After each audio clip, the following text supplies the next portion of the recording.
దేవుని నామమునకు మహిమ కలుగును గాక. ఈరోజు దేవుడు మనకిస్తున్న వాగ్దానము కీర్తనల గ్రంథము 91వ కీర్తన 15వ వచనం. శ్రమలో నేను అతనికి తోడై ఉండేది. శ్రమ, జీవితంలో శ్రమ వచ్చినప్పుడు మనం ఏం కోరుకుంటామంటే తోడు కోరుకుంటాం, సహాయం కోరుకుంటాం. మనకు తోడుగా ఉండేవారిని మనము కోరుకుంటాం. ఎందుకంటే ఆ శ్రమలో మనకి సహాయకులు, ఆదరించేవారు, ధైర్యం చెప్పేవారు, ప్రేమించేవారు కావాలి.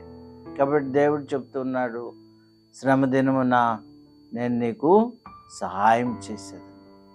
ఆయన మనకు సహాయకుడు, నమ్మదగిన సహాయకుడుగా ఉన్నాడు. కాబట్టి ఆపత్కాలంలో నువ్వు భయపడుతున్నావా, శ్రమ దినములో కృంగిపోతున్నావా, ధైర్యం తెచ్చుకోమని దేవుడు చెప్తున్నాడు. ఏం చేస్తుందంటే ఆయన మనకు సహాయం చేస్తానంటున్నాడు. ఆపత్కాలంన ఆయన మనల్ని ఆదుకొని ధైర్యపరిచి మనకు సహాయకుడుగా ఉంటానన్నాడు. అట్టి కృప దేవుడు మనకు దయచేయను గాక. దేవా నీకు వందనాలు ప్రభువా.